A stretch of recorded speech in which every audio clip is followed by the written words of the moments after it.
Dzień dobry Państwu. Ja pracuję w Głównym Punkcie Informacyjnym Funduszy Europejskich, który znajduje się w strukturze Departamentu Zarządzania Programami Regionalnymi Urzędu Marszałkowskiego Województwa Lubelskiego.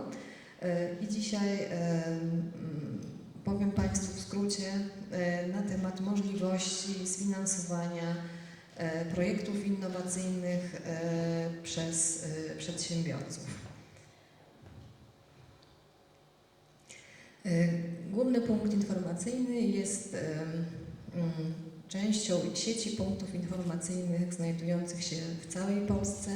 Każde województwo ma własną sieć punktów informacyjnych, które wspierają mieszkańców danego województwa w uzyskiwaniu wsparcia z funduszy europejskich. Punkty informacyjne są finansowane też z funduszy europejskich, czyli nasza praca, nasza działalność finansowana jest w ramach projektu. Projekt jest przygotowywany przez ministra właściwego do spraw rozwoju, a realizowany w większości w Polsce przez urzędy marszałkowskie.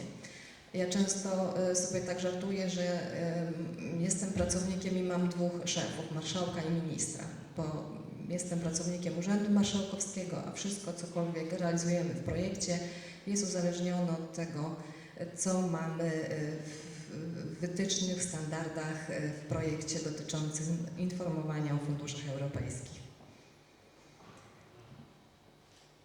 W naszym województwie mamy 3 punkty informacyjne w tym momencie. Główny punkt informacyjny funduszy europejskich, którego ja jestem pracownikiem, oraz 2 punkty, lokalny punkt informacyjny w Zamościu i lokalny punkt informacyjny w Chełmie. W tym roku obchodzimy 15-lecie w ogóle funkcjonowania sieci punktów informacyjnych w Polsce. Miałam przyjemność uczestniczyć przy początkach budowania tej sieci. Byłam pracownikiem Urzędu Marszałkowskiego w tamtym czasie, innego oddziału, ale powiązanego z komunikacją i informacją. Komunikowałam i informowałam o programie regionalnym. I te nasze działania były ze sobą powiązane. Bardzo się więc cieszę, że przez te 15 lat funkcjonujemy i jesteśmy dalej potrzebni. Tutaj mają Państwo na tym slajdzie namiary do nas. Zapraszamy najczęściej wszystkich do miejsca, gdzie komuś jest po prostu najwygodniej dotrzeć. I tak, jeżeli chodzi o zakres naszych usług, to staramy się dostosować do potrzeb osób, które w danym momencie nas proszą o informacje. Realizujemy sami bądź przy współpracy innych ekspertów, podmiotów, instytucji, realizujemy i organizujemy szkolenia czy spotkania informacyjne oraz w dzisiejszej dobie bardzo często webinaria. Mamy takie działanie realizowane w całej Polsce, że organizujemy też spotkania w szkołach ponadpodstawowych. To są praktycznie licealiści w ostatnich klasach, którzy są zainteresowani i możliwością dofinansowania wyjazdów, możliwością dofinansowania założenia działalności gospodarczej czy dalszego dokształcania się. Także realizujemy takie działania jak wystąpienie w charakterze prelegenta, właśnie w takiej funkcji, taką rolę dzisiaj ja tutaj pełnię. No i taka nasza podstawowa działalność, która zajmuje nam najwięcej czasu, to przeprowadzamy konsultacje indywidualne, telefoniczne czy mailowe, w zależności od tego, kto jaką formę preferuje. Mamy działania skierowane do bardzo różnych osób, podmiotów czy instytucji, ponieważ naszymi potencjalnymi klientami są i osoby fizyczne, które często poszukują dofinansowań na założenie działalności gospodarczej, często potrzebują wsparcia przy rozwoju, kształceniu się dalszym zawodowym, jak również chcą uczestniczyć w projektach realizowanych przez różnych operatorów, pośredników i skorzystać właśnie w ten sposób jako uczestnik projektu z funduszy europejskich. Mamy też osoby zainteresowane, które są pracownikami organizacji pozarządowych czy podmiotów publicznych, czy JOTES-ów, uczelni. I to są chyba takie, no i przedsiębiorcy, tak, to są podstawowe grupy podmiotów, czy osób, którym udzielamy informacji. I taki katalog działań realizowanych przez punkty informacyjne, zakres tych usług jest bardzo szeroki, jeżeli chodzi o zakres wiedzy. Ja mogę dzisiaj tylko Państwu powiedzieć na przykładzie dzisiejszego dnia, bo byłam w pracy od 7:30 i odebrałam kilka telefonów, wysłałam kilka maili, więc miałam pytanie dotyczące bazy konkurencyjności i pana, który potencjalnego wykonawcę, który nie zgadzał się z zamawiającym, który odrzucił ofertę temu wykonawcy, jakie ma możliwości odwołania, gdzie ma się zgłosić i co ma w takiej sytuacji zrobić. Miałam też osobę młodą, która chciała założyć działalność gospodarczą, mieszkała na terenie wiejskim i chciała usłyszeć przede wszystkim o dotacjach, ale również interesowały ją pożyczki. Miałam przedstawiciela instytucji kultury, który był zainteresowany wsparciem z programu regionalnego i tak dalej, czyli katalog usług dotyczących funduszy europejskich jest bardzo szeroki. Dodatkowo mamy w głównym punkcie informacyjnym taką usługę, która związana jest z partnerstwem publiczno-prywatnym. To jest usługa realizowana przez główny punkt informacyjny od 1 stycznia 2022 roku. Dotyczy ona podmiotów publicznych, które odpowiadają za infrastrukturę publiczną, za infrastrukturę, na której są realizowane usługi publiczne. I jeżeli taki podmiot decyduje się na remont bądź budowę takiej infrastruktury, a później na tej infrastrukturze właśnie realizuje usługi publiczne i jeżeli zdecyduje się, żeby realizował to jeden wykonawca, jeden podmiot prywatny i oczywiście spełnić cały szereg obwarowań związanych z realizacją projektów w trybie partnerstwa, w formule partnerstwa publiczno-prywatnego, to dany projekt najlepiej jest realizować właśnie w tym trybie PPP.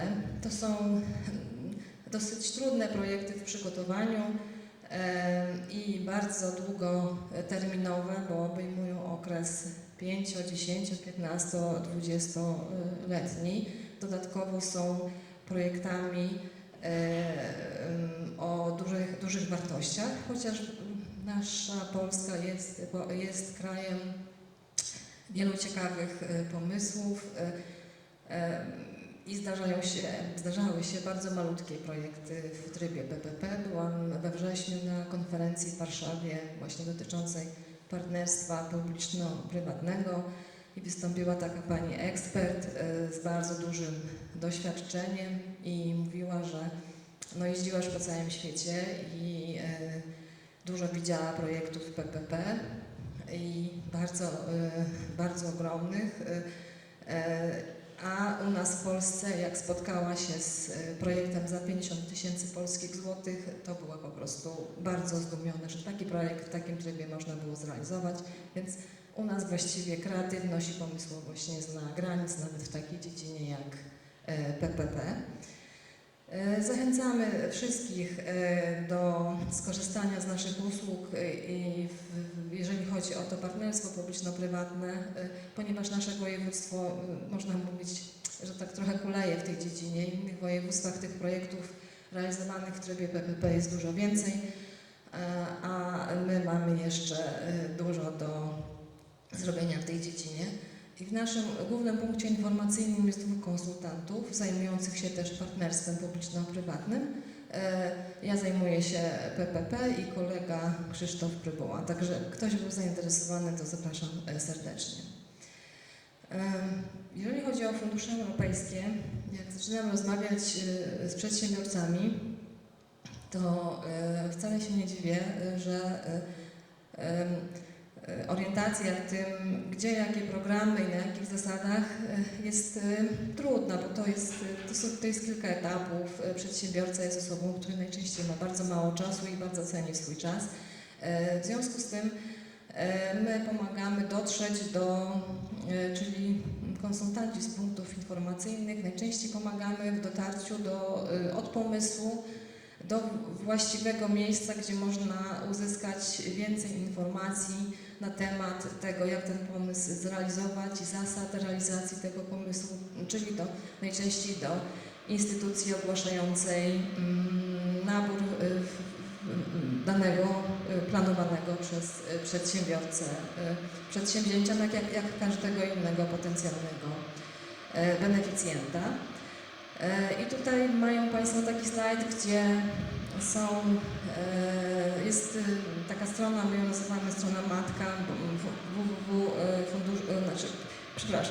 funduszeeuropejskie.gov.pl. Dlaczego strona matka? Bo z tej strony można wejść na wszystkie fundusze w Polsce. Są linki do stron Komisji Europejskiej i do programów wdrażanych bezpośrednio przy Komisji Europejskiej. Bo oprócz funduszy, które są wdrażane w naszym kraju, między innymi jednostki naukowe z naszego kraju i przedsiębiorcy mogą korzystać także z programów, które są bezpośrednio ogłaszane i wdrażane przy Komisji Europejskiej. I tutaj, jeżeli chodzi o dzisiejszą tematykę dzisiejszego spotkania, to najbardziej programem, gdzie jest najwięcej możliwości, to jest nowoczesna gospodarka Polska Wschodnia z racji tego, w jakim województwie mieszkamy. I chyba te 2 programy najbardziej innowacyjnie zabezpieczają potrzeby naszych potencjalnych beneficjentów. Mamy także, jesteśmy w social mediach i fundusze europejskie, te ogólnopolskie, ministerialne i to nasze lubelskie, każdy ma swój fanpage, można te informacje w sposób skondensowany, prosty znaleźć na Facebooku, na tych fanpage'ach. Stroną internetową poświęconą naszemu województwu jest strona fundusze.eu.lubelskie.pl. Między innymi na tej stronie znajduje się taka podstrona dotycząca właśnie Lubelskiej Agencji Wspierania Przedsiębiorczości i funduszom poświęconym przedsiębiorcom z naszego województwa z programu regionalnego. Teraz chciałam Państwu tylko w kilku slajdach przedstawić możliwości, jakie mają przedsiębiorcy, którzy szukają wsparcia na swoje innowacyjne pomysły, bo oprócz tego, o czym opowiadałam moja przedmówczyni i tego, co przedstawię Państwu w skrócie dalej w tej mojej prezentacji, przedsiębiorcy mają możliwość skorzystania z różnych usług i wyszukiwarek, które pomogą w dotarciu do tego, czego przedsiębiorca najbardziej w danym momencie potrzebuje. Od niedawna działa wyszukiwarka bezpłatna biznesportal.pl, gdzie jak przedsiębiorca wpisuje NIP swojego przedsiębiorstwa, to może uzyskać informacje o możliwościach wsparcia ze wszystkich źródeł, nie tylko z funduszy europejskich, na sfinansowanie swoich pomysłów. Tutaj są namiary na osobę, która zajmuje się między innymi tą wyszukiwarką. Narzędziem, z którego przedsiębiorca może skorzystać bezpłatnie do innowacyjnych pomysłów, jest STEP. sprawdzimy Twój eksperymentalny pomysł. Jeżeli przedsiębiorca ma pomysł na innowację, może wypełnić formularz na stronie internetowej step.gov.pl. Następnie nastąpi weryfikacja tego formularza i przedsiębiorca po pozytywnym rozpatrzeniu takiego formularza dostaje eksperta branżowego. I dzięki współpracy z tym ekspertem przedsiębiorca uzyskuje rekomendacje do konkretnej formy wsparcia i analizę pomysłu na projekt pod kątem spełnienia kryteriów wymaganych do uzyskania wsparcia. Czyli to jest taka dodatkowa, oprócz właśnie pracowników, konsultantów, punktów, ekspercka już pomoc w uzyskaniu konkretnych narzędzi do sięgnięcia po te środki na innowacje. Kolejnym narzędziem realizowanym, bezpłatnie i z którego przedsiębiorcy mogą skorzystać, to jest usługa, która się nazywa Innovation Coach. Tutaj to narzędzie jest skierowane do przedsiębiorców, którzy nie są tak dokładnie ukierunkowani jeszcze u siebie pod kątem tego wyboru konkretnej innowacji. Nie mogą wypełnić tego formularza, o którym mówiłam wcześniej, tego STEP-a. Jeżeli szukają pomysłu na innowację w swoim przedsiębiorstwie, ale widzą potencjał u siebie, chcieliby taką innowację u siebie wprowadzić, to tutaj właśnie zgłaszają swoją firmę na innovationcoach.pl. Następuje również analogicznie do STEP weryfikacja zgłoszenia i tutaj przyznawany jest coach branżowy. Najczęściej ten coach pracuje online. To jest taka diagnoza, analiza przedsiębiorstwa przez tego coacha i efektem końcowym pracy jest właśnie wsparcie w zakresie analizy potencjału danej firmy. Informacje uzyskuje przedsiębiorca o możliwych ścieżkach wzrostu innowacyjności w tej firmie, no i również dostępnych źródłach finansowania. Obie usługi, tak jak wspominałam, są bezpłatne. Warto z nich, w mojej opinii, skorzystać. Przedsiębiorca tutaj niczym nie ryzykuje, ewentualnie poświęca swój czas. To oczywiście bardzo dużo, ale może równie dużo więcej zyskać. Jeżeli chodzi o konkretne już programy, które umożliwiają sfinansowanie innowacji w przedsiębiorstwach, to wybrałam dla Państwa takie 4 elementy, 4 programy. Fundusze europejskie dla Polski Wschodniej, fundusze europejskie dla nowoczesnej gospodarki. W Krajowym Planie Odbudowy też są możliwości i program ramowy Unii Europejskiej Horyzont Europa 2021-2027. Na następnym slajdzie wkleiłam dla Państwa linki stron internetowych, gdzie można uzyskać informacje o tych programach i naborach z tych programów z poprzedniego slajdu. Jeżeli chodzi o przedsiębiorczość w tej perspektywie finansowej, to tak jak moja przedmówczyni wspomniała, właściwie większość projektów, które są wspierane, czy w formie dotacji, przede wszystkim w formie dotacji, ale również i w formie pożyczek, musi zawierać w sobie element innowacji. Więc właściwie wszystko, co dotyczy wsparcia dla przedsiębiorców w tej perspektywie finansowej, powiązane jest z innowacją, więc większość programów dotyczy innowacyjności. Ja tutaj wybrałam Państwu tylko niektóre nabory, niektóre działania. Jak zaczynamy przygodę, jeżeli chodzi o przedsiębiorcę z funduszami europejskimi, to przedsiębiorca musi sobie odpowiedzieć na pytanie, kim jest, żeby właściwie móc dobrać dla siebie wsparcie.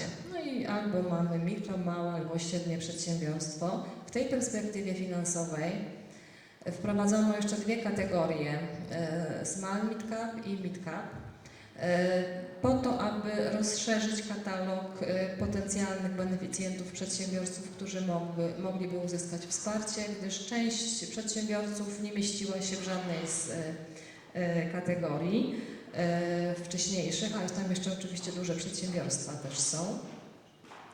Ważne jest też, o czym też moja przedmówczyni wspominała, mówiła o regionalnej pomocy inwestycyjnej. Ważna jest właśnie mapa pomocy publicznej, ponieważ od tego zależy ten procent dofinansowania, który możemy uzyskać między innymi. W dalszej kolejności chciałam Państwu powiedzieć o naborach przede wszystkim dotyczących startupów z programu Fundusze Europejskie dla Polski Wschodniej. Pozwolę sobie tutaj taką drobną rzecz powiedzieć Państwu, że właśnie jak pracuję w funduszach od 2007 roku i zaczynałam przygodę z Regionalnym Programem Operacyjnym Województwa Lubelskiego, to cały pion komunikacji i promocji funduszy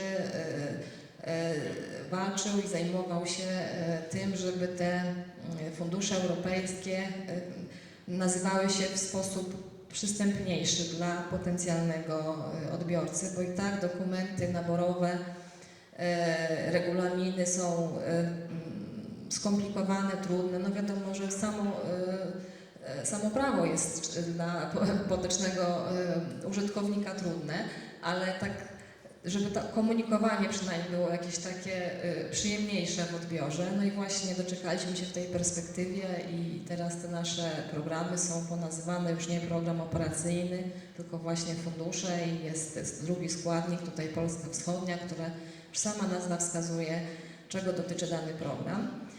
I właśnie w tym programie, gdzie w tej Polsce Wschodniej znajduje się też i mogą korzystać osoby z województwa lubelskiego, znajduje się wsparcie dla startupów. Jest to kontynuacja wsparcia z poprzedniej perspektywy finansowej. Na czym to polega? Jeżeli ktoś ma pomysł na bardzo innowacyjny projekt i chciałby to realizować w tej bardzo ryzykownej i dynamicznej strukturze i otoczeniu w formie startupu, to właśnie może zgłosić się do tak zwanej platformy startowej. Tam, jeżeli zostanie przyjęty, to jego pomysł i to, co chce zrobić, to zostanie zaopiekowane. I to jest tak, można to porównać do takiego dziecka w inkubatorze. Jego pomysł inkubuje i nabiera ostatecznych kształtów. I wtedy ten pomysł może startować w kolejnych naborach po to, aby mógł być zrealizowany i żeby dana spółka, która powstaje, mogła uzyskać dofinansowanie na realizację danego pomysłu. I tutaj mają Państwo takie właśnie dwa komponenty w działaniu 1.1 platformy startowe dla nowych pomysłów. I tu jest komponent pierwszy, w komponencie pierwszym komponent 2A i 2B. No, różnica jest tutaj w skali danego przedsięwzięcia i najpierw, jeżeli ktoś chce, jest pierwszy etap, czyli ktoś wchodzi na rynek z tym swoim produktem i usługą. Tutaj stosunkowo jest mniejsza możliwość wsparcia, a następnie, jeżeli dany pomysł jest kluczowy w obszarach dla makroregionów, wymaga większych, znacznych nakładów, to można startować do komponentu 2B. No i tu wsparcie i wartość dofinansowania 3 miliony, to już znacznie większe środki można uzyskać. Oczywiście te startupy muszą być innowacyjne, także dlatego dzisiaj o nich mówię. Mamy kolejny nabór, który może być realizowany z Polski Wschodniej, to jest automatyzacja i robotyzacja MŚP. Tak jak moi przedmówcy wspominali o przemyśle 4.0, to też ten nabór jest z tym związany, czyli są środki na tego typu przedsięwzięcia w wielu programach, nie tylko w programie generalnie dla potencjalnego beneficjenta, jeżeli ja mówię zgłasza się przedsiębiorca i ma jakiś pomysł, to w wielu programach są analogiczne możliwości wsparcia. Są różnice, bo jest tak zwana linia demarkacyjna, ale to kwestia tego, jaki to jest beneficjent, jaki ma pomysł i wtedy trzeba to dostosować do programu, z którego chce skorzystać. Mamy także w Polsce Wschodniej przewidziane wsparcie gospodarka o obiegu zamkniętym, także o gospodarce o obiegu zamkniętym mówiła moja przedmówczyni. Planowane są nabory w przyszłym roku, także też jeszcze sporo było naborów w tym roku, ale dużo jeszcze możliwości sfinansowania innowacyjnych inwestycji planowanych jest jeszcze w przyszłym roku. Naborem, który już się odbył, a też w 2023 roku planowany jest w przyszłym, to jest także wzornictwo w MŚP i tutaj możemy być, jeżeli chodzi o mieszkańców województwa lubelskiego i przedsiębiorców naszego województwa, jesteśmy w takiej sytuacji, że możemy się cieszyć bądź smucić z tego samego położenia, ponieważ z racji tego, że mieszkamy tutaj, mamy możliwość skorzystania z dużo większej gamy możliwości niż przedsiębiorcy z innych części Polski, na przykład Polski Zachodniej, bo mamy dla siebie skierowany program, ale on dlatego jest dla nas skierowany, bo generalnie chodzi o to, że u nas jest trochę gorzej, więc mamy więcej możliwości, więc cieszymy się, smucimy w tym samym czasie z tych samych możliwości. Tutaj Państwo mają slajd związany z stroną internetową, gdzie można uzyskać informacje na temat Polski Wschodniej. Większość naborów dla mikro, małych, średnich przedsiębiorstw ogłasza Polska Agencja Rozwoju Przedsiębiorczości. Tak jak się do mnie zgłasza przedsiębiorca, to ja tak oczywiście używając daleko idących skrótów opowiadam o tym wsparciu, że właśnie jeżeli chodzi o możliwości wszelkie dla przedsiębiorcy z naszego regionu, to Lubelska Agencja Wspierania Przedsiębiorczości. Inne możliwości z innych programów, między innymi z Polski Wschodniej, to Polska Agencja Rozwoju Przedsiębiorczości, a duże przedsiębiorstwa to Centrum Badań Nauki i Rozwoju, także NDB.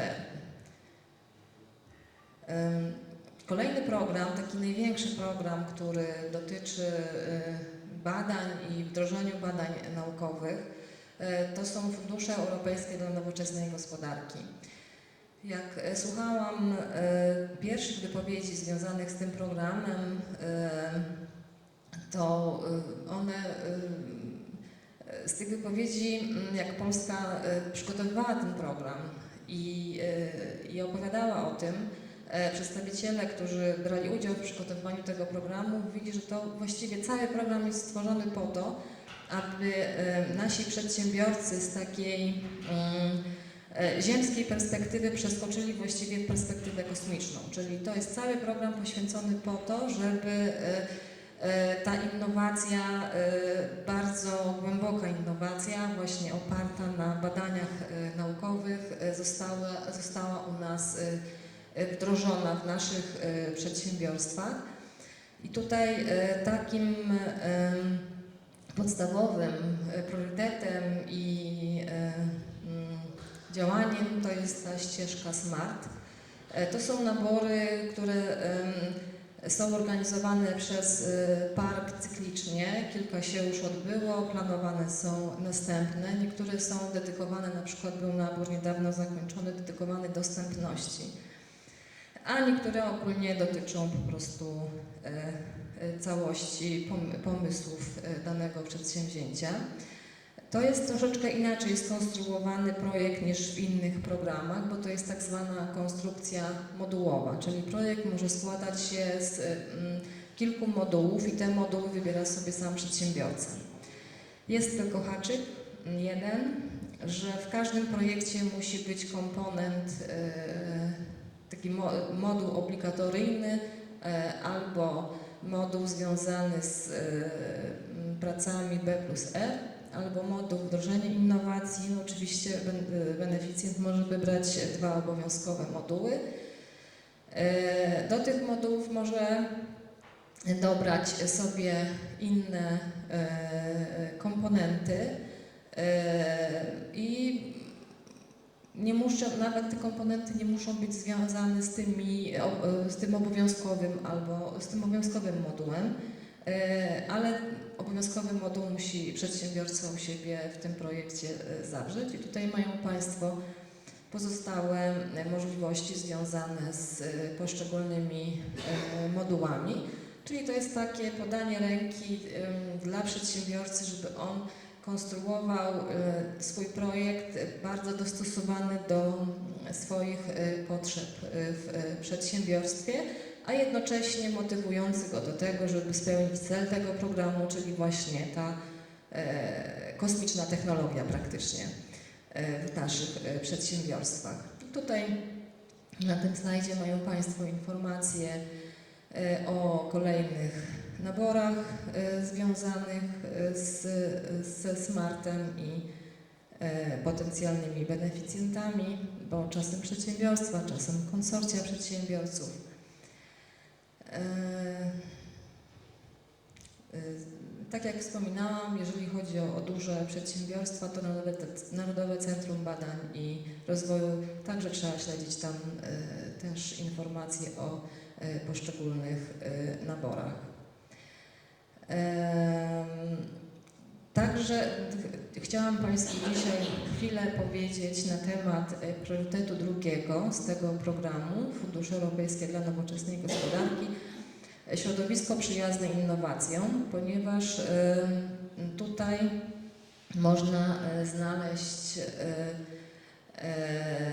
środki na wsparcie projektów o strategicznym znaczeniu dla polskiej gospodarki, czyli rozbudowy publicznej infrastruktury badawczej, transferu i komercjalizacji technologii powstałych na uczelniach i w instytutach, wzmacnianie potencjału instytucji otoczenia biznesu, tak jak akceleratory, klastry, instytucje badawcze i szerokie wsparcie również startupów, teraz już z całej Polski, nie tylko Polski Wschodniej, oraz rozwój przedsiębiorstw rozpoczynających działalność innowacyjną i tutaj właśnie jest też pieniądze, stąd pochodzą środki na to narzędzie, o którym wspominałam wcześniej, na tego właśnie innovation, na tego coacha innowacji. I tutaj wybrałam Państwu niektóre typy działań, między innymi współfinansowanie działań europejskich hubów innowacji cyfrowych. To jest działanie, które zakłada zwiększenie konkurencyjności małych i średnich przedsiębiorstw w procesie transformacji cyfrowej za pomocą usług oferowanych przez europejskie huby innowacji cyfrowych. I wsparcie będzie skierowane na rozbudowę potencjału kadrowego oraz działalności tych EDIH-ów w zakresie informacyjno-promocyjnym, demonstracyjnym, edukacyjno-szkoleniowym, doradczym i wdrożeniowym. I tutaj jest informacja konkretnie dla kogo i na co można przeznaczyć to dofinansowanie. Bardzo ważne jest, że to jest powiązane że to jest dla koordynatorów europejskich hubów innowacji cyfrowych, którzy zostali wybrani w ramach konkursu Komisji Europejskiej, czyli to już mamy skalę ogólnoeuropejską tego przedsięwzięcia. Kolejne działanie to jest Startup Booster Poland i w ramach tego działania oferowane będą programy rozwojowe o charakterze akceleratoryjnym i postakceleratoryjnym dla innowacyjnych przedsiębiorstw na wczesnym etapie rozwoju, realizowane przez wyspecjalizowane podmioty i tu chodzi o ośrodki innowacji, akceleratory w celu przyspieszenia rozwoju przedsiębiorstw. Tutaj też mamy informacje dla kogo i na co jest to dofinansowanie. To jest właśnie bezpośrednie wsparcie dla startupowców, bo między innymi to ma służyć temu, żeby te startupy mogły uzyskiwać granty na swoją działalność. Następnie mamy takie działanie Laboratorium Innowatora i tu w ramach tego nastąpi wsparcie wynalazców i osób zainteresowanych wdrożeniem innowacyjnych rozwiązań poprzez utworzenie dostępnej i przyjaznej przestrzeni przeznaczonej do pracy związanej z badaniami i nowoczesnymi rozwiązaniami. Także mamy informacje, kto konkretnie może skorzystać z tego działania i na co można przeznaczyć uzyskane dofinansowanie. Czyli to jest wszystko, co dotyczy wsparcia otoczenia biznesu. No i ostatni element, który ujęłam, to jest rozwój oferty otoczenia biznesu, rozwój potencjału akredytowanych ośrodków innowacji lub konsorcjów specjalizacji technologicznych, mających przyczynić się do rozszerzenia ich oferty o nowo ulepszone proinnowacyjne usługi, które będą oferowane przedsiębiorcom. Czyli jest to, co Państwu wkleiłam, jak najbardziej dotyczy tej tematyki dzisiejszego spotkania, bo z jednej strony mamy przedsiębiorców, którzy chcą wdrożyć innowacje, są zainteresowani badaniami naukowymi i wdrożeniem tych badań naukowych, a z drugiej strony ten priorytet drugi, środowisko przyjazne innowacjom, z tego co Państwo widzą, wspiera wszystko to, co przedsiębiorcy może pomóc w tym, między innymi i wsparcie ośrodków badawczych, naukowych, ośrodków przy uczelniach, które będą pomagały przedsiębiorcom w wdrożeniu tych swoich pomysłów. Programem, o którym chciałam tylko wspomnieć, choć podejrzewam, że przedstawiciele uczelni i środowisk naukowych doskonale znają ten program, to jest Horyzont Europa. To jest kolejny program, kontynuator programu, który był w tamtej perspektywie finansowej. Jest to w historii Unii obecnie największy program w zakresie badań naukowych i innowacji. Mamy tutaj kwotę, jaka ma być przeznaczona na ten program. I tutaj ważne jest, kto może być, w jaki sposób chcemy, jeżeli jesteśmy zainteresowani w ogóle tym programem, trzeba się zastanowić najpierw, jak chcemy ten projekt realizować, czy jako instytucja indywidualna, czy konsorcjum międzynarodowe. Ważne to jest, ponieważ od tego zależy później dalsza realizacja naszego pomysłu i większość projektów w tym programie realizowana jest w konsorcjach międzynarodowych.